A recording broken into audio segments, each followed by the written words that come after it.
part of the world's many monetary systems for thousands of years, and banks still hold gold reserves as a store of value, as an asset, and as financial insurance should they hit economic turmoil.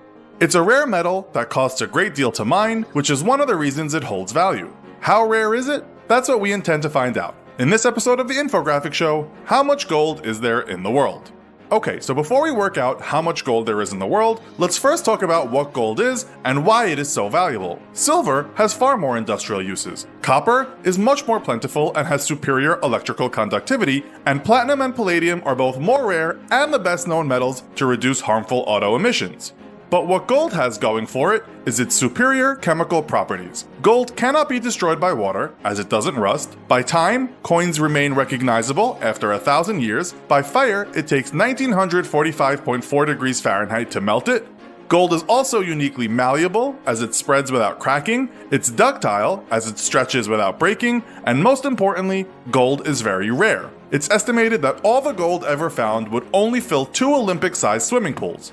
The purchasing power of gold has also endured throughout the centuries. 2,000 years ago, during the time of Christ, an ounce of gold would buy a Roman citizen his toga, complete with a leather belt and a pair of sandals. Today, 1 ounce will still buy a good suit, a leather belt, and a pair of shoes. In 400 BC, during the reign of King Nebuchadnezzar, an ounce of gold would buy you 350 loaves of bread. Today, an ounce still buys you about 350 to 400 loaves, assuming the average cost of a loaf is around $3.50. And in 1978, gold averaged $193 an ounce, so it took roughly 290 ounces of gold to buy a median-priced house in the US. In 2014, gold had risen to around $1,266 an ounce, so it took only 225 ounces of gold to buy the median-priced house in the US. Gold not only holds its value, it boosts your purchasing power. So how much of this heavy glowing metal is there out in the world, and who has their hands on it? The United States holds the largest gold reserve at more than 8,000 metric tons, which is worth more than $375 billion. These reserves were a significant portion of the country's $850 billion monetary base in 2008, but since then, it has become a smaller portion of the monetary base, which was $4 trillion by 2017. By comparison, China holds less than 3% of its reserve holdings in gold. While the US holds the largest gold reserves, other countries are adding to their reserves at a faster rate or have access to domestic gold sources. The countries with the largest gold reserves as of June 2017, the United States at 8,133.5 metric tons, Germany at 3,374.1 metric tons, Italy at 2,451.8 metric tons, France at 2,435.9 metric tons, China at 1,842.6 metric tons, Russia at 1,715.8 metric tons, and Switzerland at 1,040 metric tons. The International Monetary Fund, or IMF, also holds 2,814 metric tons of gold, while the European Central Bank, or ECB, holds about 504.8 metric tons in its reserves. These are the major reserves, but then you have smaller reserves held by other countries and individuals, and of course, all the jewelry in the world. According to the BBC's online magazine Science Focus, the World Gold Council reported in 2015 that there are around 184,000 total tons sitting in bank vaults, government reserves, and personal collections, with jewelry accounting for roughly 50% of that number.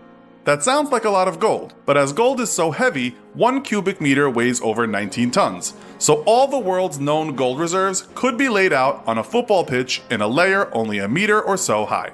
Is 184,000 tons all the gold in the world? Well, not really. This is only the gold that has been successfully mined and is accounted for. Estimating how much actually exists on the planet is much trickier. Chemical analysis of rock samples suggests gold makes up, on average, a few parts per billion of the total mass of the Earth's crust. That means the top kilometer has around 1 million tons of gold still waiting to be dug up. But the chances of drilling deep enough to get your hands on it are unlikely, as the cost of excavation would deem the process uneconomical. Bad economics were a bitter lesson for the brilliant German chemist Fritz Haber in the 1920s. After World War I, Germany was ordered to pay between 50 and 132 billion German gold marks to France, Britain, and Russia as part of the 1919 Treaty of Versailles. This was a huge financial blow to the war-torn country. So Haber came up with what he thought was a genius idea by which to extract tiny amounts of gold from seawater. Seawater contains a smorgasbord of elements such as sodium chloride, potassium, and magnesium, and even uranium in trace amounts.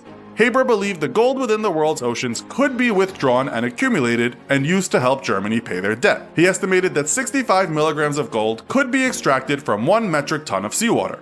Using massive centrifuges and his expertise in electrochemistry, Haber planned to separate the gold from the seawater, a process that would consume massive amounts of energy, but if his calculations were correct, then this costly process would pay for itself. But Haber's calculations were not correct, and he discovered that the concentrations were much lower than he had originally estimated. Each liter of seawater contained just 13 billionths of a gram of gold. Though we know what the banks hold in reserve, getting an exact number on the amount of gold that's in the world is not easy, with personal reserves, jewelry, and more recently in nanotechnology, where gold is increasingly being used in medicine, engineering, and environmental management.